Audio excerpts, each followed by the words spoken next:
বিশ্বকাপ semifinalist south কোরিয়াকে ৬৭-২২ পয়েন্টে হারিয়ে বঙ্গবন্ধু কাপ আন্তর্জাতিক কাবাডি টুর্নামেন্টে শুভ সূচনা করেছে বাংলাদেশ। কাবাডি বিশ্বকাপে খেলার টার্গেটে তৃণমূলে কাজ করার তাগিদ দিয়েছেন যুব ও ক্রীড়া মন্ত্রী নাজমুল হাসান পাপন। কাবাডিকে গণমানুষের খেলায় পরিণত করতে প্রাধান্যের তালিকায় অন্তর্ভুক্ত করেছে মন্ত্রণালয়।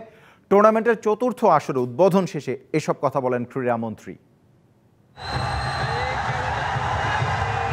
মিরপুর শহীদ সরোয়ার্দী ইনডোর স্টেডিয়ামের গ্যালারি কানায় কানায় পূর্ণ।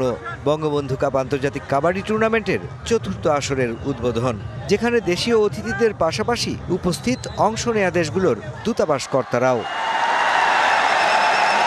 খেলোয়াড়দের মার্চ পাস্টের পর সাংস্কৃতিক পরিবেশনায় ফুটে ওঠে 12 দেশের ঐতিহ্যের প্রতিচ্ছবি। টুর্নামেন্টের উদ্বোধন করেন যুব ও ক্রীড়ামন্ত্রী নাজমুল হাসান পাপন।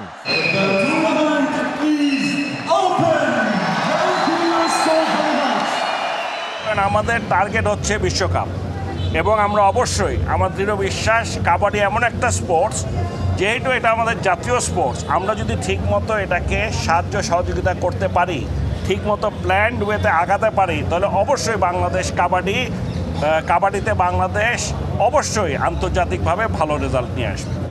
বাংলাদেশের জাতীয় খেলা কাবাডি নেই অলিম্পিকে। এশিয়ান গেমসেও এখন আর আগের মতো দাপট নেই লাল সবুজদের। তাই আন্তর্জাতিক সাফল্য বাড়াতে নয়া পরিকল্পনা ফেডারেশনের।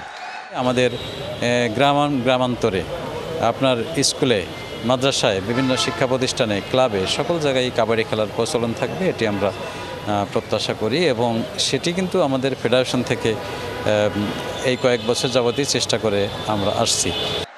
গেল 3 আসরের চ্যাম্পিয়ন বাংলাদেশ, বিশ্বসেরা ভারত বা ইরান নেই এই আসরে, তাই হট ফেভারিট স্বাগতিক রায়। উদ্বোধনী ম্যাচে দক্ষিণ কোরিয়া কোনো প্রতিরোধী করতে পারেনি বাংলাদেশের বিপক্ষে। প্রথমার্ধে বাংলাদেশ এগিয়েছিল 24-11 পয়েন্টে। দ্বিতীয়ার্ধে বড় হয়েছে ব্যবধান। তারকা রাইডার মিজানুর রহমান একাই তুলে নিয়েছেন 21 পয়েন্ট। শেষ পর্যন্ত লাল সবুজরা ম্যাচ ছেড়েছে 67-22 পয়েন্টের বড় জয়ে। ম্যান অব দ্য ম্যাচ বাংলাদেশের মিজানুর রহমান।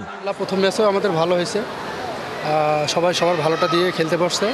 ইনশাল্লাহ পরের ম্যাচগুলো আমরা জয়ের ধারা অব্যাহত রেখে চতুর্থবারের মতো চ্যাম্পিয়ন ধরে রাখবো ইনশাল্লাহ। Mushfiqur Rahman, DBC news, Dhaka.